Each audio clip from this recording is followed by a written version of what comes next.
All set? Okay. Well, welcome everybody. Alrighty.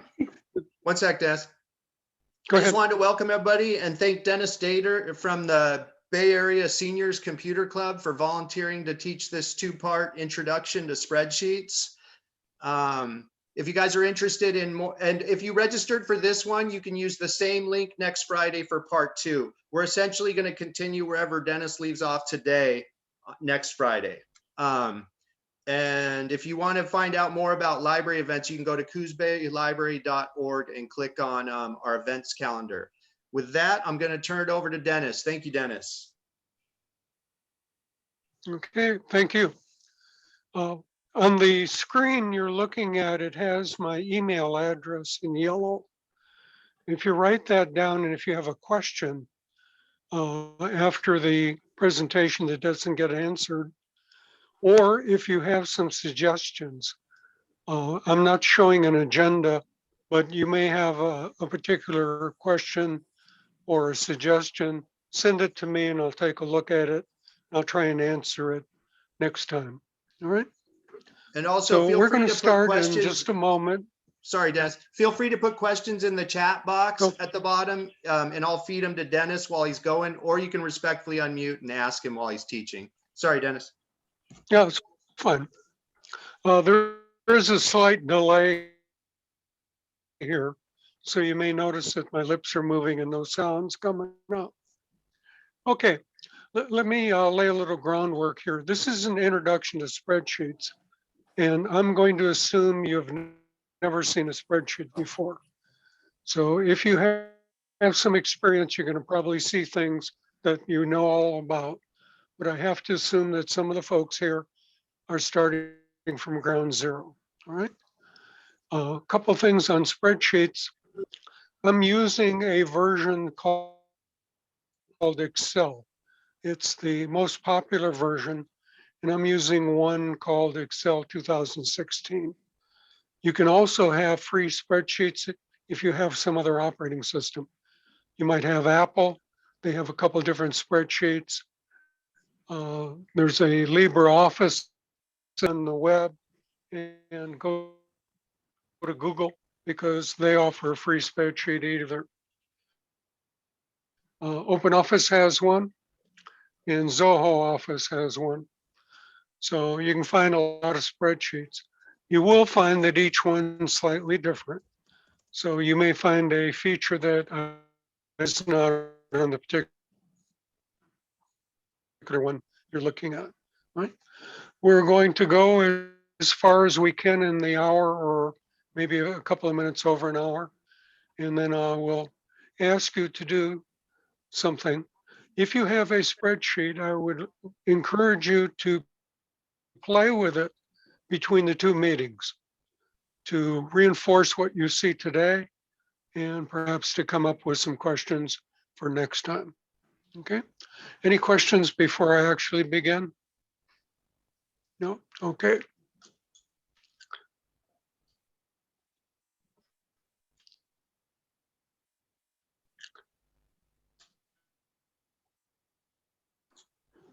All right. I'm not sure why the crystal clear audio is coming up. Okay. What you're looking at right now is a sample spreadsheet. And we're going to go through all of the pieces that are visible on the screen. Not in any particular detail, but just so you understand what's there. A couple of things I've learned after playing with spreadsheets is if I had understood what I was looking at, and if I had understood some of the basics, it probably would have saved me hundreds of hours over the years. Right? Again, we'll go back on. Here's a book on spreadsheets. Whoop, is it coming through? Kinda. It's your background. Don't worry about it. Yeah, anyway, this is a book of almost 800 pages on how exotic stuff like that. So let's start up at the very beginning. You're going to see a green bar. Everyone see the bar at the top? Mhm. Okay. This bar has several things on it. Starting over here is called the Quick Access Toolbar. You can put different items on this quick access and then click them one at a time if you want it. So I could save a file by clicking. I can do a quick print, and this is a quick print, and I can do any of these actions without going someplace else to do it. Now, one of the things you'll notice about this is similar to various other programs, there's probably a half a dozen different ways to accomplish the identical thing, right? So with for example, I have a print here. I can use a shortcut print. I can open up the file and I can go down here to print. So a variety of ways to get to the same place. In the center is the name of the file that is currently open. So the name of this is main spreadsheets for Excel presentation. On the right-hand side is my name and an image. And then there's a couple of other boxes here. Down here is some information which we'll talk about in just a second. But this little box up here is kind of critical because if you click it, you have three choices, right? You can auto hide the ribbon. This is the ribbon, right? And every once in a while I come to a spreadsheet and I can't find this. And I wasted a lot of time trying to find it. So for example, if we're hiding the ribbon, it's just vanished. And there's no button here to bring it back. But if you look up here, see those three little dots? Click the three little dots, okay? And the ribbon will come back and disappear again, all right? So let me move this down for a second. I click the three dots, then I click the box, and I show tabs and commands, and I have my ribbon back, all right? Over here are a bunch of tabs. Everyone can see the tabs. It starts out with file, home, insert, and things like that. We're going to go through a couple of them, but not very many of them. But what they are is built-in commands to help you use Excel. And one of the things is the name of it here. So this is the font tab, this is the alignment, and so on. And in the little corner here, if you click it, right, you will also get other additional information. And what's happening is sometimes the little tab does not contain all of the options. So for example, if you wanted to do something with a formula and you didn't find anything listed, then formula has a little tab, open it up and you'll find out some more information. If you have a question while we're going, let Paul know and we'll take a look at it. Now, below this is the little box over here, which is sometimes called the name box. There's three little symbols here for redoing or stopping or going to formulas. We'll talk about formulas in a moment. And then there's a large bar here, right? Underneath that is the basic worksheet where we'll be doing most of the work. Toward the bottom, on the right-hand side, if you can see this, these give you different ways of looking at the sheet. For example, if I click this, I get this view. If I click this one, I get a different view, which shows you multiple pages. And you can put a header or a footer in on these pages. And if I go to the third box, you will see that there are little dotted lines here. Right? These dotted lines represent the image that will be printed if after you work on a spreadsheet you want to print out. Right?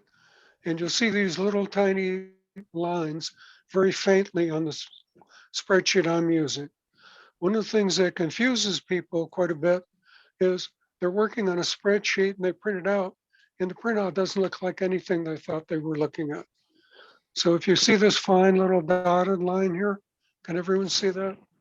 Right? That's the print line. Right? The first page will print up to this, and it will not print this. Right? Now, in the heart of this thing are cells. Each one of these little boxes is called a cell. And across the top is a series of letters, and each letter represents one of these columns. Right? Along the left-hand side are a series of numbers. Numbers represent rows. Right? This particular version of spreadsheet, oops, somebody's ringing. Oh, I thought I was on mute, sorry. That's all right.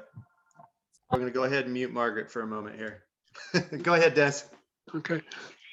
Yeah, this particular series of the columns starts out with a letter A, and it goes through Z, and then it will start using two letters, AA, AB, AC, AD, and it will use some combination of letters up to 16,000 letters across.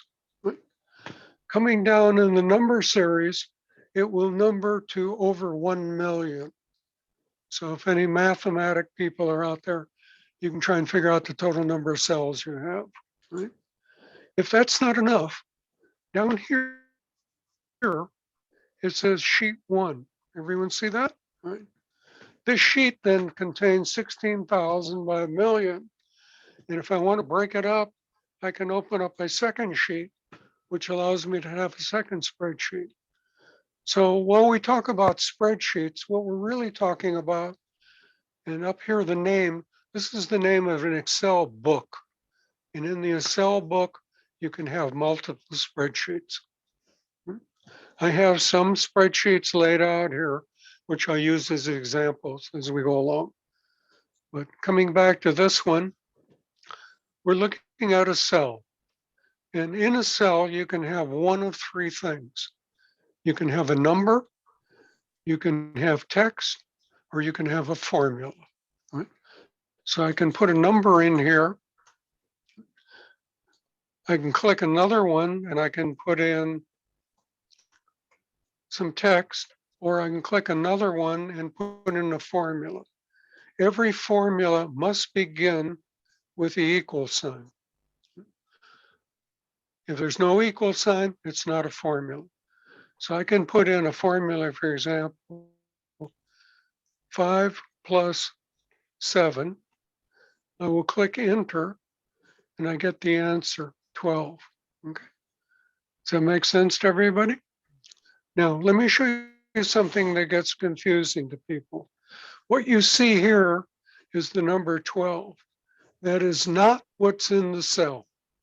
What that is a display representation of what the formula in the cell will show.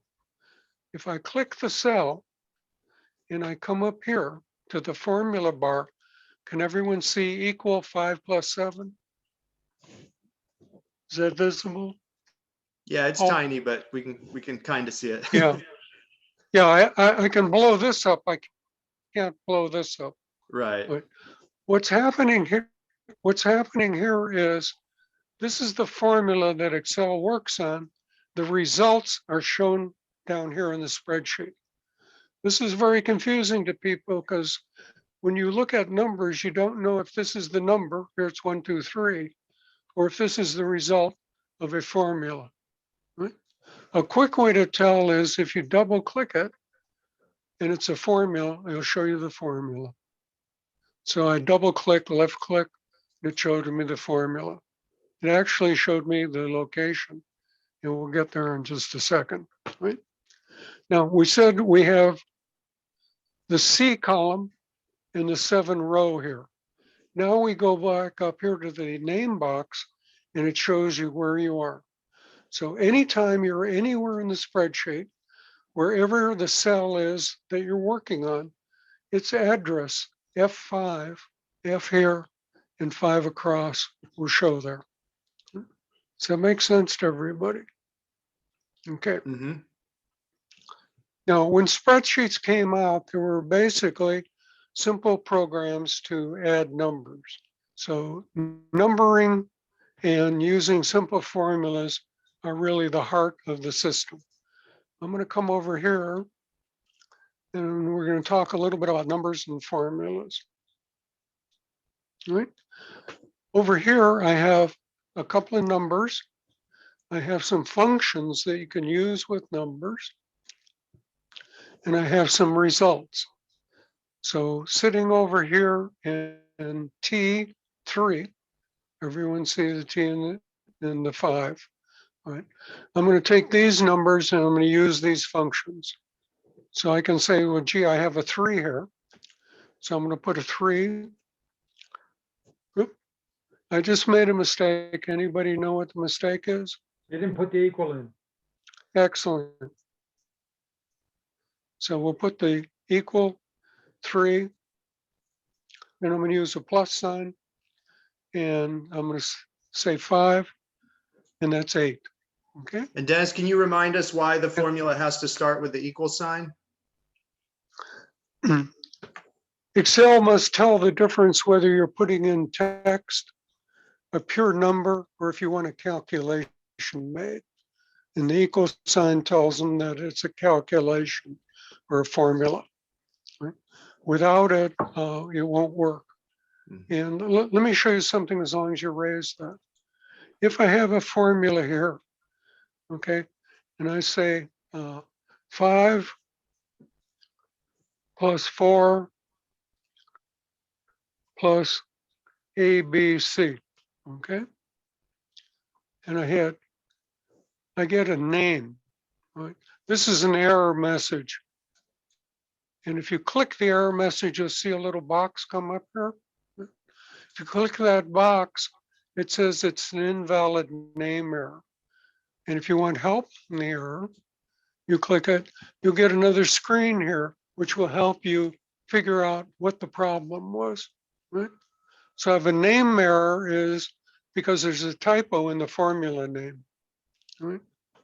Remember, this is the name here. And if I click it, I double click, and it says I'm attempting to mix numbers and text. That's a no-no. There's an exception to this, which we'll talk about down the line. Okay? So let me get rid of that. Now, this was the hard way to copy these numbers, right? Another way to do it is to, let's go back here. I'm going to set up a formula. Oh, hit the wrong one. Set up a formula, and I can say, look, I want to add the location that's found at T5. So I can put in T5. I can put in the plus sign, and I can put in T6. That's the location here. Then I can hit enter, and it totals it for me. Right? Again, if I look at the cell, this is the result, and way up here, it says T5 plus T6. Right? It took the cells and not the contents that are shown here, because this is the formula. Formula is add the contents of T5 and T6. Does that make sense? All right. Mhm. So I just showed you 2 ways to do this. Now I'm going to show you a third way. Let's say we want to do a subtraction. So we'll go to the cell, we'll put in an equal. This time I'm going to click the cell that contains the information I want. Notice how T5 automatically came up. Mhm. The 3 did not come up, the location came up. I'll put in the minus sign, and I'm going to click here. Then I'll hit enter, and I have a -2. Right? So here's 3 simple ways to accomplish basically the same thing. If I want to do multiplication, I'll set it up the same way. I want to multiply the contents here, and I'm using the little symbol here. I want to by this, and we'll multiply it. Division works exactly the same way. Contents here divided by, whoop, the contents here. And you can use exponentiation. So I want over here, 3. And this is a little symbol above the number 6 on your keyboard. Right? What does And exponentiation create? What is, I don't understand that term. exponentiation is multiplying the same number by itself some number of times. Oh, So if okay. I had the number 5 and the exponent 2, it would say 5 times 5. This particular one says that, okay, I want the contents of T5, exponent T6. So I want 3 multiply itself 5 times. If you want to see that, it's like 3 times,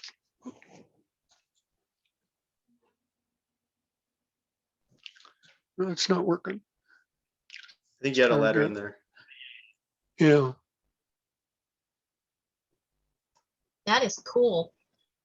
3 times 3 times 3 And do note times that you need to 3. use an asterisk instead of an X for Yeah. multiplication. Yeah, thanks for pointing that out. I'd be apt to See, hit the X key. Okay. Yeah. Okay. That got goofed up again, so I'm going to skip it for a moment. All right. Now, one of the things that some people get a little confused about is called the order of operations. It's the sequence or the precedence. This means that when a formula is analyzed, different pieces of the formula will be analyzed in a different order. For example, if I have this little combination here, 1 plus 2 times 3, if you go left to right, the way we typically read, you would say, I want to take the 1 plus the 2, which is 3, and multiply it by 3, which is 9. All right. However, the way that the system is going to go, it's going to take the multiplication first. So it's going to go to the 2 times 3 and then add the 1 to it. So it's 6 plus 1, answer 7. Right? Now I use these symbols to help me understand and to tell the system what I want done. If a formula has parentheses on it, right, the parentheses will be done first before any of these functions within the parentheses. Right?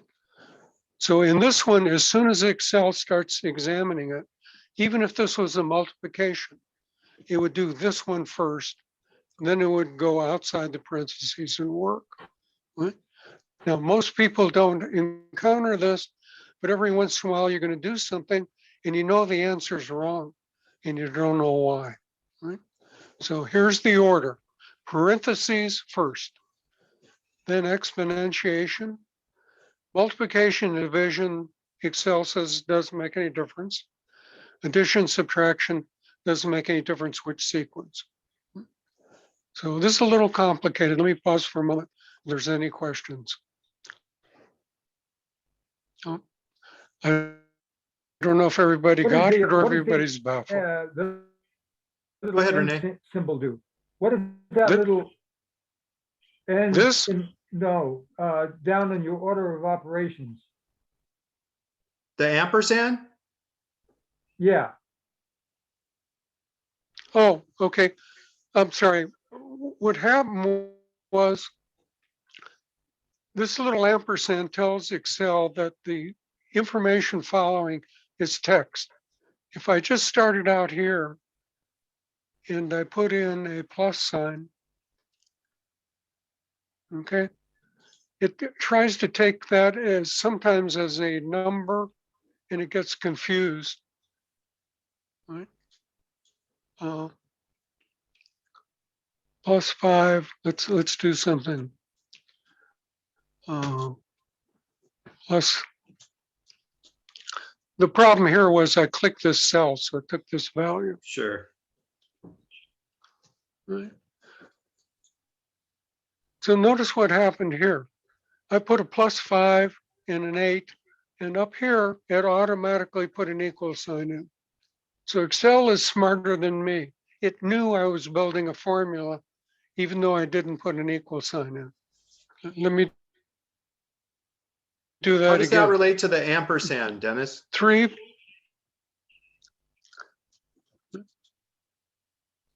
The ampersand says what is following is text. It says, don't treat it as a formula. Oh, okay. See, I have a +9 Mm-hmm. or 3 + 9, and I hit enter. It added them together. It assumed the plus sign meant I was putting in a formula. There's something really weird I've encountered very recently. Does that make sense to everybody? But you didn't actually use the If ampersand. I didn't use the ampersand is only a flag to Excel saying what follows is text and not anything else. Sorry, can you hear me? Yeah, go ahead, David. Here's the problem. Hold on, For Dennis. this I think David has a example, question. not this. Well, Okay.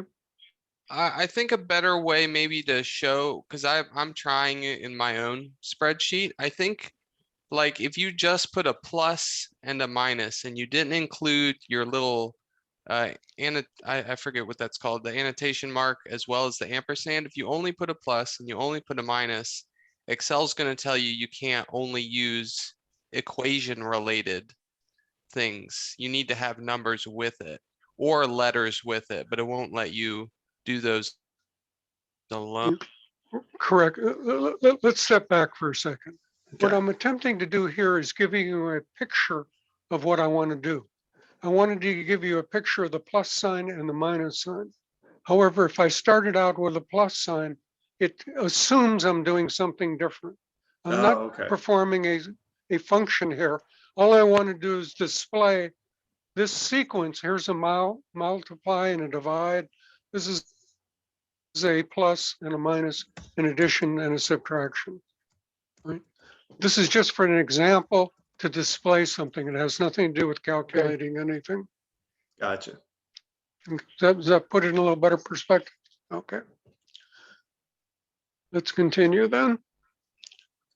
I'm going to go back here. And we put in some garbage here. We'll ignore it.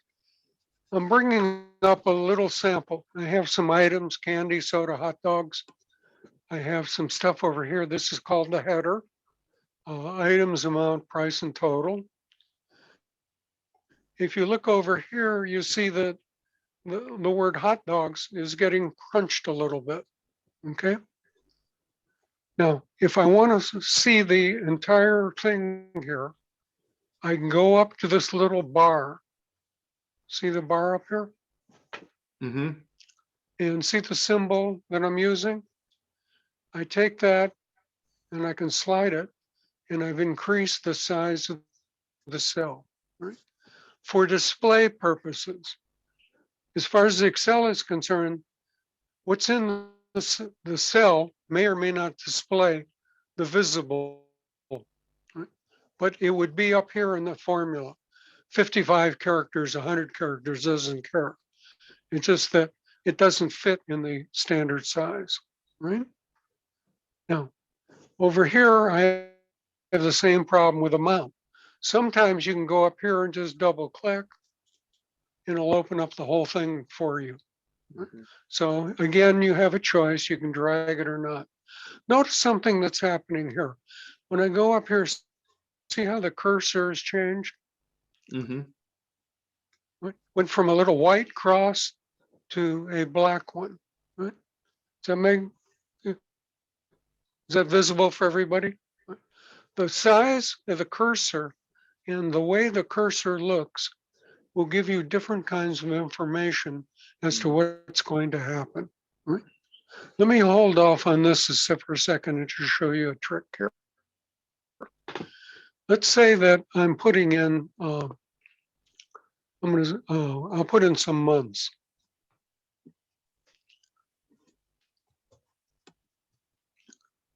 Now, the reason this came out bold is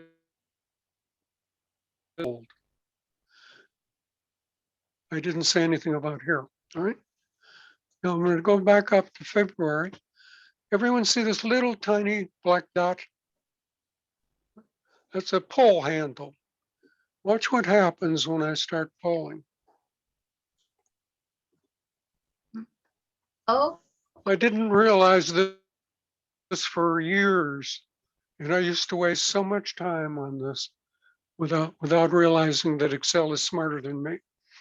And Des, I just want to And you add can that do the this, same thing over here. I just want to Yeah. add that you can also do Go it with ahead. numbers. You can type 1, 2 and drag it down to 100 and it'll just populate for you. You Yeah. don't have to type. Yeah, and you can go the other way.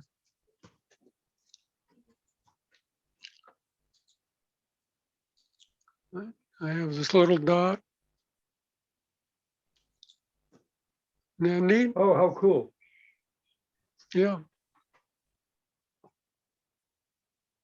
And David had added in chat, Excel also Okay. advises beginning a cell with a single, I think it's an apostrophe symbol, to use formula symbols as text. The apostrophe is automatically removed from the display of the cell. Not trying to cause any confusion. This is great info for me though. I'm learning new things. Do you understand that, Dennis? Yeah, the apostrophe and the double over here. Okay, that says everything following is text. Oh, okay. Let's go back to this guy. Gotcha. Thanks, right. David. What I have here is the amount of candy and the individual price of the candy. What I want now is a total, right? So there's a little stuff here. We've looked at this before. So I want a total here, and I want the first cell, right, times the second cell. And then I hit enter, and I have 1425. Okay. I can do the same thing here. I want the first cell times the second cell, right? And if I come back up here, notice the little pull. Notice how it went from a white cross to a black. It copied the formula from this down and used the same formula here. And in addition to copying the formula, it automatically changed the address. Remember, the address up here is 32 by C and D. It changed this to 33, D33. Everyone catch that? This is called relative addressing, and Excel is very good at doing this for you. It saves so much time. If I didn't do this, I would have to go through each one of these one at a time. If I had 27 of these, I could drag down the total and it would move the formula down automatically for me. Any questions so far? No? Okay. Let's continue. I have another little spreadsheet here. And I've deliberately screwed it up a little bit. So I want some people to help me out a little bit. What do you see that needs fixing and how do we fix it? Let's start at this row here. Anybody? the cells need chime to in. be adjusted. Go ahead, Connie. I'm sorry. The cells need to be adjusted for the font. Okay, how do we do that?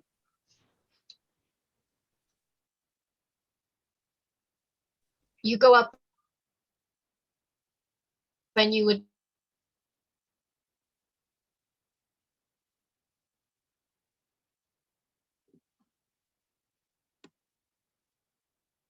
either, This, another way that I do it, but you haven't mentioned it yet, is to highlight the cells and then move one and they'll all pop open. I'm sorry, did you highlight the cell and do what? I think she's From- saying from highlight them the all before you Top do bar, that. DE, Yeah, I could do that. Yeah. Thursday. What's wrong here?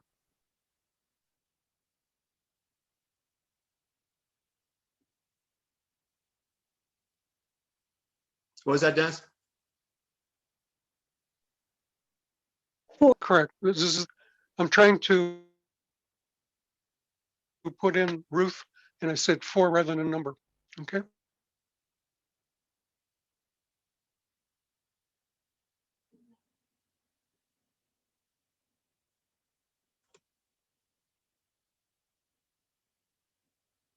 That's, 2.145. Is that going to?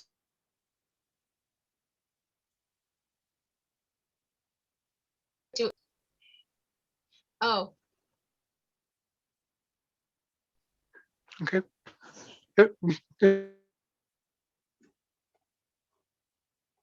Anybody I would see, I'm say, mixing up yeah. her Lori. I could do that, but look.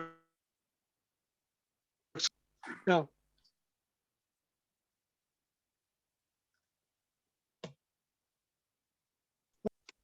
or I can go up here to change it. For example,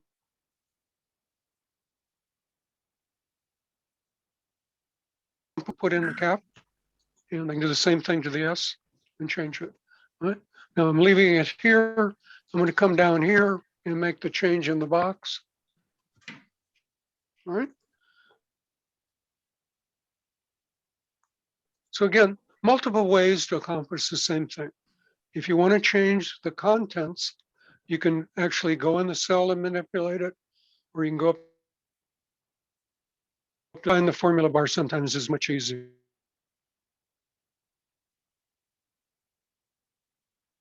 Here. Okay.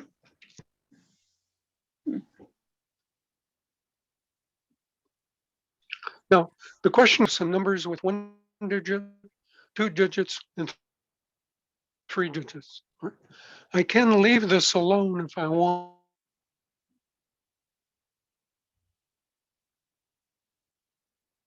Right? Is right click and go up to format cells. So if I go to format, I'm going to choose the number tab. And this is kind of small. I hope you can see it. It says the category is general. Right? So let's slide this down. 3.5 is general. I can ensure it's a number. I have a choice of how many decimal points I want. If you notice that it defaults to 2, even though I only have 1 decimal point here. This is actually, as far as the system's concerned, it's 3.5, arbitrarily 0 there, right? Now, one of the things I might want to do is say, gee, I really don't want 2 decimal points, or do I want 3 decimal points? So individually, I can go in here and change each one. Right? I can change this, for example, go back to format cells, a number, and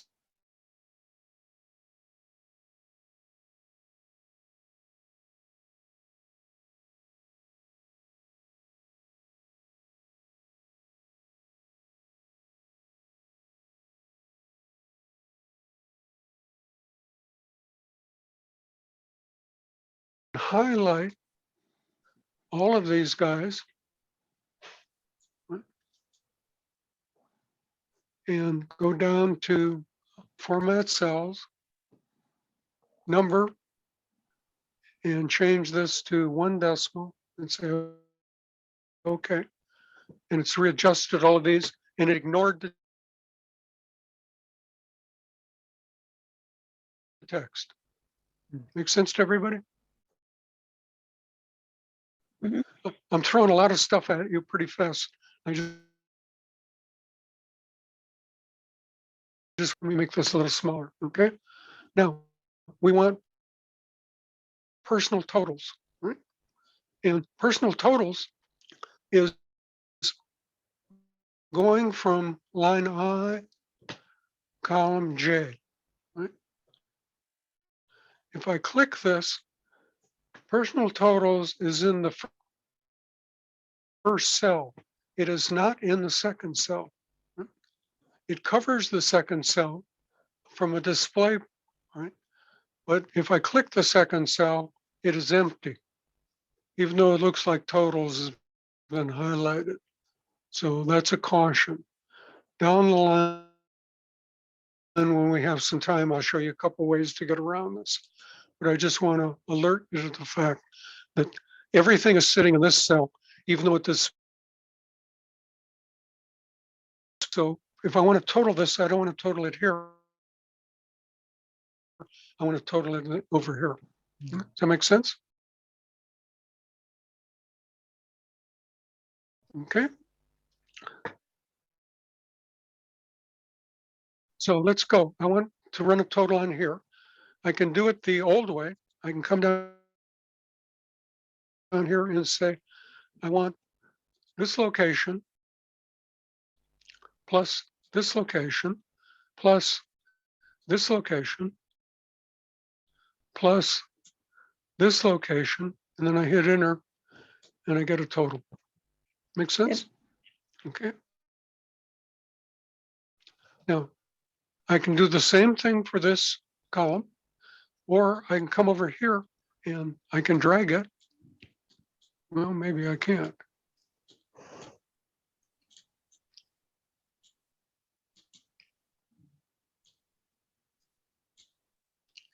Looks like today it doesn't want to cooperate. Let me do it differently then, okay? Or I can set up here a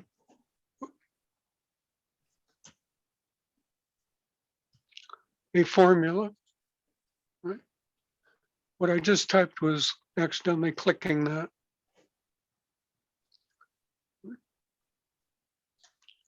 So let's put in something here. This time, what I want to do is to have the system help me create a formula, all right? So what I'm going to put in is I want to do a sum. And when I start typing here, it will give me everything that starts with those letters. If I had typed in equal ABC, it would show me everything ABC. Where did you get the sum? That's what I'm showing you. Whatever I type here, I Did will you get let- a listing, okay, Oh, starting with those characters. This is a shortcut that Excel is doing for me. So I know I want to add. Add is sum.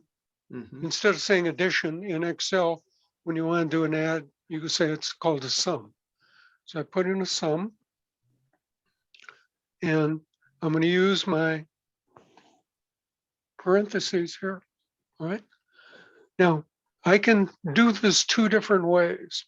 I can tell Excel what the first cell is, and I can tell it what the last cell is, and it will add up everything between them. Or I can highlight and drag this down. See how it's adding things? And then I'll hit enter, and it has totaled everything. If I go back up here, you can see the formula up here now. Now it's a little Des- dim, but it's E56 colon to E59. It says add up everything between those two. I just wanted to add, Dennis, that if you're typing it out, make sure you put the colon in between the 2 cells so it knows to add everything in between. Yeah. If we want to do that, let's say we want to add now everything between F56 colon F59.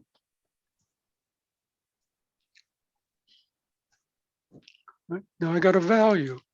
It didn't like that. It says there's an error in the value. So I would have to come back here and figure out what the problem is. One of the things I would do if it worked successfully, I would come back and say, hey, what happened? Well, this has the word sum, and I come over here and I didn't put the word sum in. See the difference? So one of the techniques you might keep in mind is if you've done something correct and you do something incorrect, compare them and figure out what it is. So up here, I'm going to make a change and I'm going to type in sum. And didn't like that either. Parentheses. Well, Thanks, I'm going to Sue. put a parentheses. And Dennis, David asked, can you drag the sum formula using the black cross? That's what I was trying to do here. Oh, I'm not sure why it didn't there. It dragged. Okay. So it added I this guess that F. would be a yes. Yes. Right. I'm going to show you one more because it comes in very handy when you're doing some stuff. Right. I'm going to come over here and I'm going to leave a blank right here. All right. And I'm going to ask Excel to do something. Remember, I suggested that one thing Excel was very good at was adding things. If you come way up here, it says Autosum. If I click Autosum, it does it for me. Okay. Again, multiple ways to accomplish something. All right. I'm going to leave arithmetic alone for a minute because I would like you to play with this when you go home. And I'm going to go over to something else, which is the second thing people like. And this is called charting. I have another table here of some vehicles, Chevrolet, Ford, Chrysler. And over here, I have some years and I have some quantities. Right? Don't worry about what I'm selling. It's just that for Chevrolet in 2007, we sold 90 of them. Right? Dennis, can you zoom that one a little so we can see it better? Yep. Thank you. Awesome, thanks. Okay. Now, I want to make a chart. For years, what I did was I went up and I played with the guys up here drawing charts by hand, trying to make a chart. Well, it turns out that I did it the hard way. I can come over here and highlight what I want. And up here, if you look, it says instant chart, Alt and F1 key. So I'm holding the Alt key, I hit the F1 key, and a chart pops up, which beats the hell out of the old way. Very cool. Okay, let me scroll down a little. Now, here's a chart. And over here, it has the values. That's the numbers in here. It has the years, which are over here. And it has the three vehicles with some little symbols in between them, just separating them. Right? And it has shown me in three colors. I don't particularly care for the colors, but we'll take care of that in a moment. One of the ways to learn about what's in this chart is to use these little symbols here. And anytime you want the symbols, you click in here and the symbols will appear. The first symbol is a plus, and that's labeled chart elements. So if I move the cursor here, it says this is the axis. This is the axis titles. Notice that when I'm, keep an eye over here. When I go to axis titles, notice how axis titles popped up. And it also popped up down here. So if you're trying to figure out what are the components of a chart, you go through here and it will highlight. This is the chart title. Here's the chart title. Right? Here's data labels. Right? So this particular chart, in addition to showing you bars, shows you the value at the end of every bar. Here's data labels. Right? It's now taken all of the data from the chart above or from the table above and put it in the chart. There's something called error bars, which I'm not going to go into because this data doesn't involve it. And here's grid lines. I click it and the grid lines disappear. I click it again, the grid lines come up. Over here it says legend. See what happened? The legend disappeared and then it automatically puts it on the right instead of the bottom, right? But over here, I have this little arrow. I can click it. I say, I don't like it at the right. I want it back at the bottom. Okay. Notice that those blocks disappeared. So I click the chart and they come back, right? One of the most interesting things here, which may or may not apply to whatever you're doing, is something called a trend line. A trend line is a forecast based on current values as to if the values continued in the same pattern, what would the next few values be? So for example, sometimes in sales, you're doing certain sales on a particular product, you're guessing what does the future hold if everything looks like the past. So I'll click trend line and it highlighted here the 3 different series I have. And I want Chevrolet and I say, okay, see the trend line? Unless my company does something in the near future, we're out of business for Chevrolets. Okay. If I come over here now, trend line, and click it again, I can say what kind of a trend line I want. And I'm not going to go through them, but you have choices if you're more mathematically oriented. Right? The next one gives me style. And as I go over here, it will show me each of the different styles of the chart I want. Okay. You can just choose any of these. And if I wanted this one, it would come up. If I didn't like that, I wanted a darker one, that's what would come up. Right? And you can also choose colors. I don't particularly like these colors, but I can choose a different row here. So maybe I like this row. Right? All of this is quick and dirty versus going up here into chart tools and manipulating them one at a time, which can literally take you hours. Right? Hey, Dennis, Theodore had Yep. a good question. Theodore had a Go good ahead. question. He was asking if you can do pie charts. Yeah. But I would have to come up here and change it. With this little one here, okay, I have styles, and over here, I have some other things. But nowhere over here does it give me the capability of changing the kind of chart. I would have to go back up here to design chart tools and then choose something different. Cool. Okay. And over on design, I can click here, change chart type.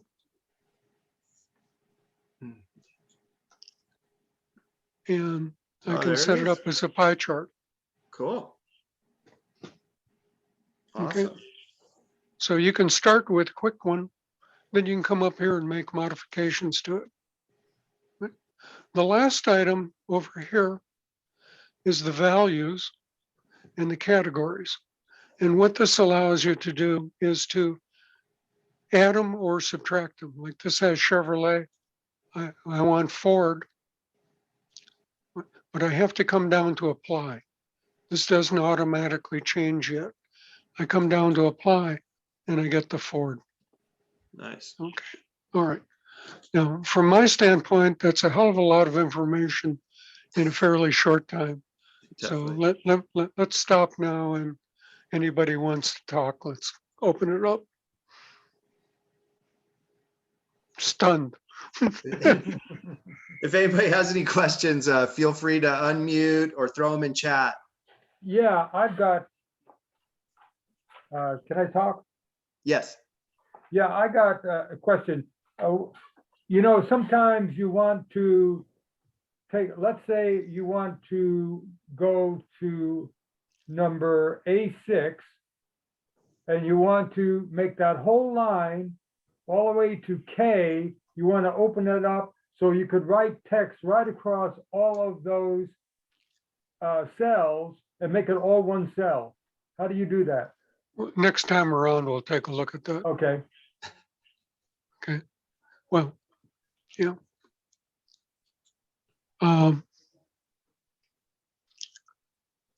I'll show you just for the heck of it. Okay. Yeah, go for it. And Deborah said the instant chart is awesome. Thanks. She wasn't aware of that. Me Yeah, either. okay. Here's a long line, right? Sure. That we know everything is actually in this cell, but it's not visible. So if you come up here and click out of it and come back, come up here to where it says wrap text. Ah. No, I don't think that's quite what he was No. talking about. that's not what I was talking about. You want to drag it this way? Yeah. Okay, just drag the cell, make it as big as you want. So Dennis, I think what Renee's talking about is when you have a line across all those columns without the vertical lines. Not one cell, but through a number of cells. I want different words in each cell. No, like a lot of my spreadsheets, I'll have like where you have years, I'll have a long title going across the whole top with no lines dividing all the cells. I'd have to check that. I've never personally used it that way. I think, I know I how to mean, do that. understand these lines are not visible when you print. go ahead, Connie. I think Connie's going to tell us. Okay. Highlight the squares that you want to be in the long line and go up to merge and center. Exactly. Merge. It That's will merge all the squares. No, on that Dennis, one first you have to pull across to like K. Highlight. Okay. Highlight, yeah. Remember, there are big cells. Just the one line. There you go. Wow. There you go. See that? So merge and Okay. center, Renee. Merge and center. That's it. Yeah. That's Okay. what I use to do headers at the top of my spreadsheet, so I don't mess with my columns and row Right, widths exactly. or lengths. Right. Thanks, Connie. Thank you. Okay. Any questions on this or any questions on the, Oh, thanks, David. David had mentioned merge and center too. yeah. You guys are ahead of me. I have not personally used that. I'm not that fancy. I'll Any often other use that questions? to block. It's actually not about being fancy. It's that when you go to print something like that up, if you've got a whole bunch of text going along in one line, Yeah. you know, it's not going to print what you see there. It's going to chop Yeah, that print all it. up. And Yeah. so it's a matter of printing something that you Okay. want to merge that together. All right. Thank you. I just learned something. Awesome. Anybody else? Right, remember we looked at, table and we're looking at charts. Those are the two key items I wanted to cover today. And next time we're going to go through a whole bunch of other additional topics. But with these two, you should be able to go home, make up simple tables, do some addition, subtraction, whatever you want. And if you like, make a chart of your results. So I got a Excellent. question for Paul. Go ahead. Paul, if I want to download this video, where do I go to do that? Because I'd like to review this. I'd like to go through it again and review it during the week. So you don't have to download it. It's going to live on the Coos Bay Library's YouTube channel. So it'll just be there for viewing. Okay. Okay, and that is. I think there are possibly illegal ways to download from YouTube, but we're not going to get into that. but it'll just live there. I don't have any plans of deleting it. So it's, we go to Coos Bay Library YouTube? Yeah, if you just go to YouTube and type Coos Bay Public Library, you'll find our channel. I Okay, probably won't be able to get this video up until tomorrow or Tuesday, okay, but I will get it up as soon as possible. I might be able to get it up today, but hopefully by tomorrow. okay. Yeah, bring a card, then you can download it. Anybody else? We're running a little over 1 o'clock. I don't want to drag it out Okay. longer than we promised, unless there's some questions. We're not in a hurry if somebody has a question, though. Getting lots of thank yous, and I learned a lot. Good job, Dennis. Okay, so once again,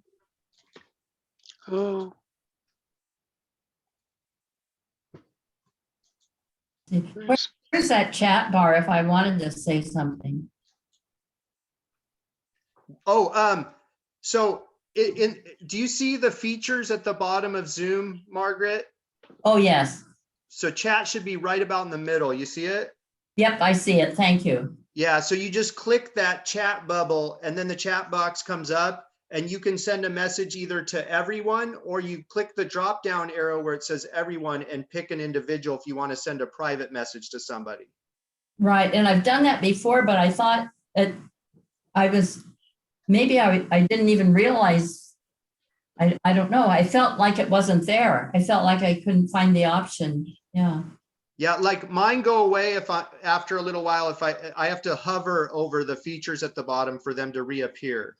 That's what I think it was. Thanks. Yeah, it just depends on how your personal Zoom set up. Yeah. Good question. I'm putting in my email again, if you have a question. Well, you know, when my phone rang, you all heard it, right? Sure. But when I came back, I thought I had muted. So when I came back, in the lower corner of my window was the speaker with a line across it. That's because I muted you when your phone started ringing, Margaret. Oh, okay. And I thought it was muted and it wasn't. Thank you. No problem. And, Yeah, and sometimes I unplug my telephone and had forgotten to do it. no worries. We're used to it, right, Dennis? Yep, absolutely. Thank you. It's all part of being on Zoom. Cool. And everybody remember that you're going to use the same link you used today to join us next Friday at noon. And I will send reminders like I did yesterday about 24 hours, give or take, ahead of the class. So next Thursday, you'll probably get a reminder from Zoom in your email. And if you forget Dennis's email, you always have my email in your Zoom confirmation. You can send me questions or comments, or if you want Dennis to cover something next Friday, so you can always email me and I'll make sure Dennis gets that info. And may I ask how do, there might be a better way to keep track of this email. I create a category, I think maybe it's called a category, and it's my Zoom meetings.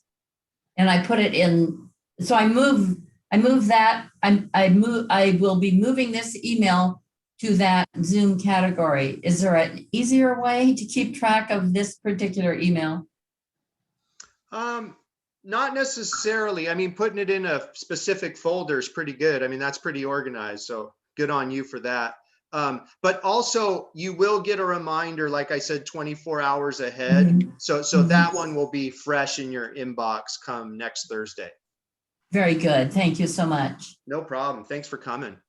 You bet. Yeah, and I'm glad you did that, Paul, because I frantically was like, okay, where did I store that email? I couldn't find it. I had to check through my emails to find it.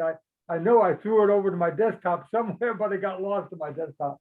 Yeah, it's one of the reasons I use registration for library programs, because then once everybody's registered, I can go back to that registrant list, check a box, and resend you guys confirmations, Yeah, and what I good. usually do is I edit the text a little so the subject line says reminder or something to that Good. effect. Yeah, it worked out really well. Great, thanks, Renee. Okay. Well, You're thanks, muted, Dennis. everybody. I'm going to leave. Hold on, so- our teacher's muted and I think he's trying to say something. I have nothing else to add this at the moment. Cool. Well, then I'll we'll let just you- look forward to seeing y'all next Friday. Okay. Thank you, everybody. Yeah, Bye, thanks. Sue. Thank you all. Thanks again.